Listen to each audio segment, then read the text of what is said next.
Le 18 mars 2017, je suis dans l'avion qui est sur le point d'atterrir à Quito, en Équateur. On commence à voir la cordillère des Andes par le hublot et moi je commence à me demander ce que je fais ici. Heureusement, à l'aéroport, je rencontre en vrai Audrey. Audrey, c'est elle. C'est avec elle que j'ai organisé tout ce voyage pendant des mois par Skype ou par mail. Audrey travaille avec Una Option Más, ou bien en français Une Option de Plus, l'ONG avec laquelle je vais collaborer les 6 prochains mois afin de réaliser une bande dessinée documentaire. Je vais visiter 6 associations du réseau de cette ONG et en même temps scénariser et dessiner un livre qui parle de l'Équateur. En attendant, je découvre la capitale, Quito, petit à petit, et sa végétation exotique. Je rencontre tous les gens qui travaillent à Une Option Más et on fignole ensemble le planning des prochains mois. Au bout de 10 jours, les choses sérieuses commencent. J'ai une première association à visiter à Quito, puis j'irai sur la côte pacifique à San Vicente, puis à Muisne, puis à Tena dans la jungle, à Guayaquil dans la mégalopole et enfin dans les Andes à Saraguro. Je commence donc par prendre un bus. Du centre-ville de Quito, je passe au nord et à ces quartiers dits sensibles et défavorisés. J'y découvre ma première association, qui s'appelle Equasol. Je vais y rester 2 semaines. Ce qu'on voit ici, ce sont les rues qui entourent l'association. Voilà une vue du bus qui va tous les matins à l'association, et voilà une vue du quartier. Ça, c'est la première page de bande dessinée que j'ai réalisée sur cette association, sur Equasol.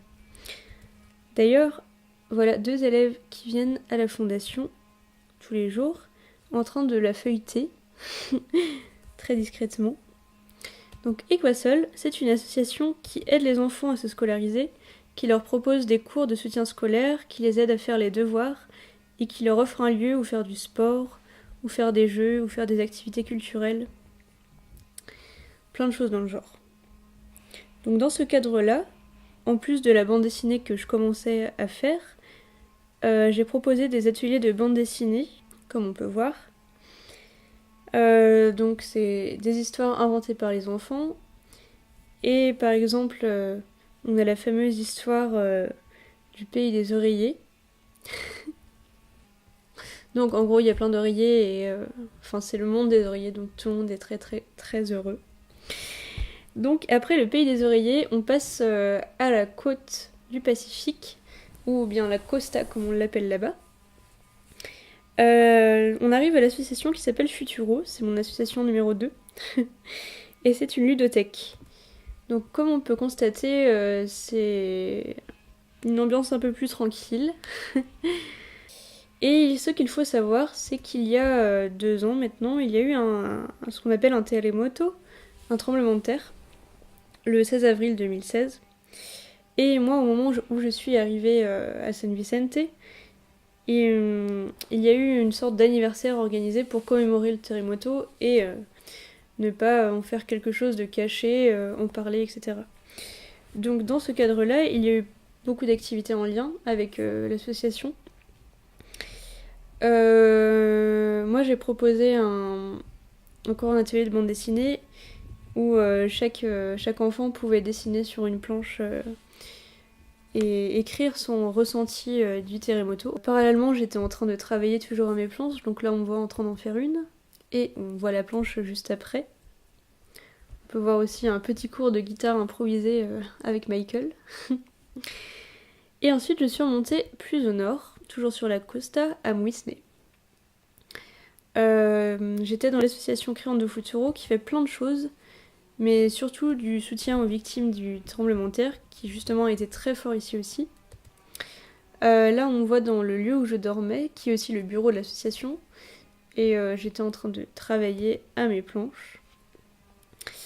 Donc à chaque fois que j'arrivais dans une association, je prenais quelques jours pour découvrir l'endroit, pour essayer de comprendre ce qui se passait, m'intégrer dans la structure un minimum, et après je commençais à scénariser, à mettre en page, etc. Ici, on se retrouve dans les albergues. Les albergues, c'est les lieux où les gens qui ont perdu la maison durant le tremblement de terre habitent depuis, plus maintenant, mais ont habité un peu plus d'1 an. Ça, c'est des planches que j'ai pu faire. Et ça, c'est avec les enfants qui dessinent. Voilà. Donc, on peut constater que c'est des gens vaillants qui gardent le sourire. Et on arrive ensuite dans la jungle, à Patou Solidarité. J'ai rencontré des communautés indigènes et notamment des femmes qui y vivent. Il y a une rencontre très marquante, c'est la rencontre avec Patty, qui est cette femme. C'est une femme victime de violences de genre, qui a une histoire très dure et tragique. Et j'ai essayé d'en rendre compte du mieux que je pouvais dans la bande dessinée, même si c'était assez difficile. Après, il y a plein de petites choses. Là, par exemple, c'est Myriam, la présidente de l'association, qui est justement très amie avec Patty. Donc l'association aide les femmes victimes de violences, donc, mais aussi les enfants à acheter des fournitures scolaires. Il y a un système de parrainage qui est en place, etc.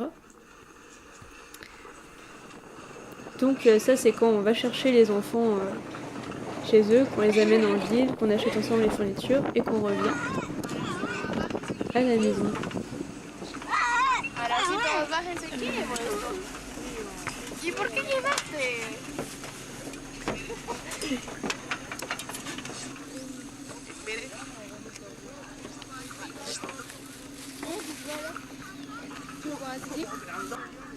Donc voilà, c'est pour donner un petit aperçu des communautés indigènes locales, tout près de la ville de Tena.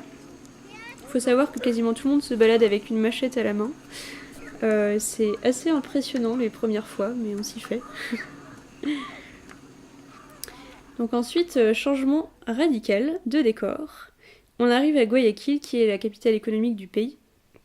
Là, c'est quelques vues du centre-ville qui est assez somptueux à certains endroits. Donc j'y allais pour visiter mon avant-dernière association. Et pour cela, il me fallait descendre dans le banlieue sud de la ville. Donc l'association s'appelle Clavel et Soul. Bon, je trouvais ça assez intéressant de montrer l'énorme décalage entre le centre-ville et le quartier où j'habitais qui est un peu moins reluisant, le voilà. Et c'est la première fois que j'habitais avec une famille équatorienne, donc c'était super. Là, au milieu de la photo, c'est Alan, c'est un adolescent qui a 16 ans, maintenant 17 d'ailleurs, et il habite avec sa famille dans le sud de Guayaquil. Son rêve, c'est d'être musicothérapeute, et il est à l'association Clavel des Sourds, qui est une école de musique. Voilà, donc on peut apprendre les instruments de musique, et puis quand on atteint un niveau suffisant, on peut être prof à son tour. Il y a tout un système de bourses pour ne pas avoir à payer les cours, enfin c'est super bien organisé. Plein de concerts qui sont organisés, etc. Donc là c'était encore un petit atelier de bande dessinée. Et ensuite nous arrivons déjà à la dernière association qui s'appelle Machipierre et qui est dans les Andes, dans le petit village de Saraguro. C'est un lieu très agréable. L'association dans son fonctionnement ressemble un peu à Equasol, donc il y a du soutien scolaire et compagnie. J'ai habité dans cette petite maison avec 2 volontaires françaises. Saraguro, c'est un lieu où les traditions sont conservées de manière extrêmement forte. J'y suis arrivée au moment de l'Inti Raymi, c'est-à-dire la fête du soleil. Donc il y a des parures, des danses, des cérémonies, c'est somptueux. Juste ici, on peut voir l'habit traditionnel des femmes de Saraguro. Donc il y a des grandes boucles d'oreilles, des grands chapeaux, des colliers magnifiques, des broches en argent. Et donc après ce chapitre où j'ai pu essayer de parler de qu'est-ce que c'est que d'être indigène avec Alonso, donc un garçon indigène, je suis revenue à Quito, puisque c'était la fin, j'avais fini de visiter mes associations, et je suis allée chez une amie, Paola, et j'ai pu tranquillement travailler à terminer la bande dessinée chez elle. Et juste après, épilogue justement, je me suis rendue à Guayaquil encore, parce que j'ai été invitée par l'Alliance française de Guayaquil à faire une exposition, une conférence, des ateliers sur mon projet. Donc c'était vraiment super, c'était ma première expérience de ce genre de choses, et en plus c'était en espagnol. Ça m'a vraiment permis de faire le point sur mon projet, et le fait d'en parler, de le partager, de me rendre compte que j'étais allée jusqu'au bout. Enfin bon, il reste à le faire publier, mais ça c'est une autre histoire. Et c'est plus ou moins en cours, donc c'est bien. Et voilà, on arrive déjà à la fin. Ça c'est la dernière page de la bande dessinée. Comme on peut voir, la dernière phrase c'est « je reviendrai » et ça me semble être une bonne conclusion. Et voilà, merci d'avoir regardé cette vidéo et merci à la Bourse du Voyage Solidaire à Vie Internationale.